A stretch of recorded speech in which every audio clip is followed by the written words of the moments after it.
Bismillahirrohmanirrohim. Assalamualaikum warahmatullahi wabarakatuh. Santri-santri Husnul Khotimah yang solih dan solihah, kita bertemu kembali dalam mapel IPA, yaitu tentang zat aditif pada makanan. Zat aditif. Pengertian dari zat aditif adalah bahan yang ditambahkan ke dalam makanan untuk mempengaruhi sifat atau bentuk makanan, baik mempunyai atau tidak mempunyai nilai gizi. Kita bahas tentang jenis bahan aditif. Bahan aditif sangat banyak sekali jenisnya. Yang pertama adalah pewarna atau coloring. Pewarna terbagi menjadi dua, ada pewarna alami dan pewarna sintetis. Pewarna alami berasal dari bahan alam, yaitu bisa dari tumbuhan dan bisa dari hewan. Contohnya, daun pandan atau daun suji yang menghasilkan warna hijau karena di dalamnya terkandung klorofil. Selanjutnya, kunyit. Kunyit menghasilkan warna kuning karena di dalamnya mengandung kurkumin. Contoh selanjutnya, tomat, wortel, cabai merah, dan jeruk menghasilkan warna kuning, merah, dan oranye karena di dalamnya mengandung karotenoid. Berikutnya anggur, stroberi, apel, buah naga, buah manggis menghasilkan warna merah, warna ungu karena mengandung antosianin. Kelebihan dari pewarna alami yaitu aman dikonsumsi, sedangkan kekurangannya jenis warnanya terbatas, jadi tidak semua warna ada.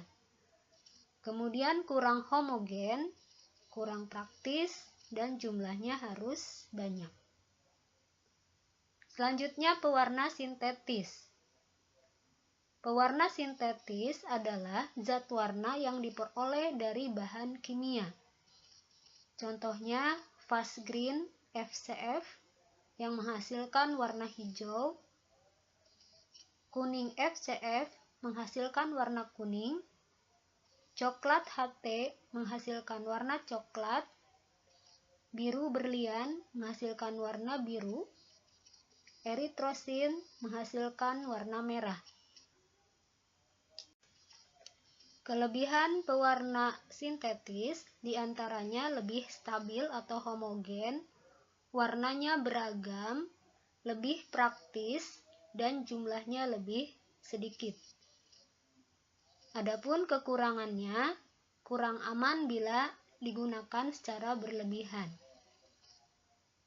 Pewarna-pewarna sintetis yang dilarang penggunaannya adalah amaran, rhodamin B, ponceu, dan methanil yellow.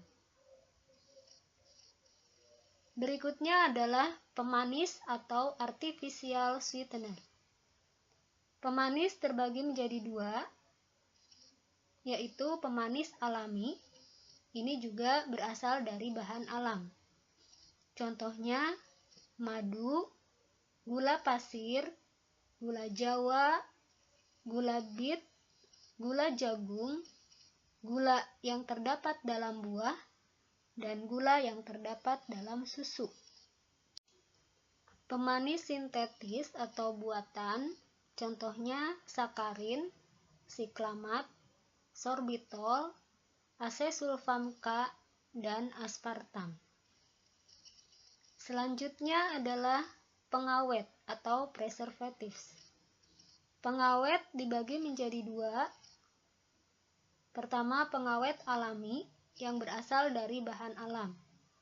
Contohnya gula, garam, cuka, asam, dan kluwek. Sedangkan pengawet sintetis, contohnya asam benzoat dan natrium benzoat. Adapun pengawet-pengawet yang sering disalahgunakan untuk makanan, diantaranya berupa boraks dan formalin. Proses pengawetan makanan secara fisika dan kimia. Yang pertama, pengeringan. Pengeringan yaitu dengan dikeringkan di bawah sinar matahari atau di oven untuk mengurangi kadar air.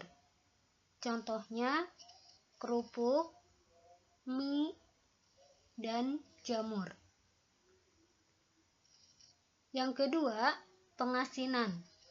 Dengan cara ditambah garam dalam jumlah yang banyak untuk menghambat pertumbuhan organisme.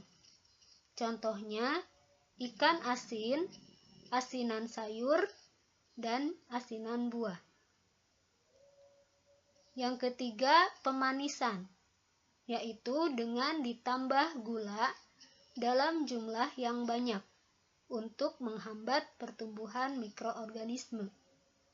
Contohnya dodol, jenang, dan manisan buah.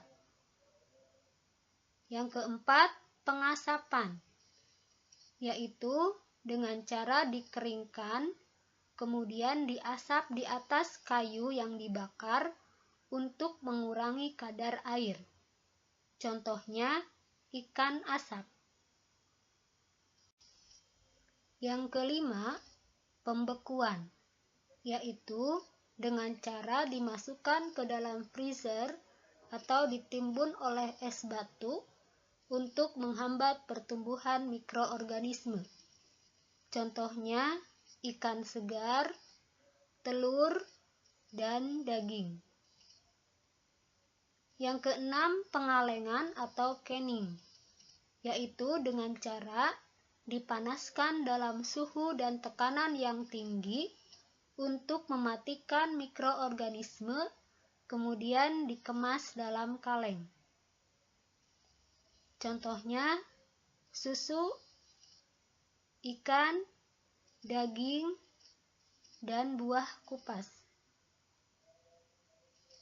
Yang ketujuh, irradiasi, yaitu dengan cara disinar menggunakan sinar ultraviolet atau sinar gamma untuk mematikan mikroorganisme. Contohnya kentang, udang, dan air mineral. Yang kedelapan yaitu penambahan bahan kimia, yaitu dengan cara ditambah bahan-bahan pengawet. Bahasan selanjutnya adalah penyedap atau flavoring. Penyedap terbagi menjadi dua, penyedap alami yang berasal dari tumbuhan, contohnya bawang merah, bawang putih, lada, kunyit, jahe, lengkuas, daun salam, serai, kapulaga, cengkih, dan bahan rempah lainnya. Sedangkan penyedap sintetis diantaranya MSG atau lebih dikenal dengan vetsin, HVP atau hydrolysis vegetable protein, garam guanilat, dan garam inosinat. Bahasan berikutnya adalah antioksidan, yaitu untuk mencegah reaksi oksidasi. Antioksidan terbagi menjadi dua, antioksidan alami, contohnya riboflavin, tokoferol atau vitamin E, asam askorbat atau vitamin C, dan beta-karoten. Antioksidan sintetis, contohnya BHA, BHT, TBHQ, dan profil galat. Itulah beberapa contoh dari zat aditif yang sering ditambahkan ke dalam makanan.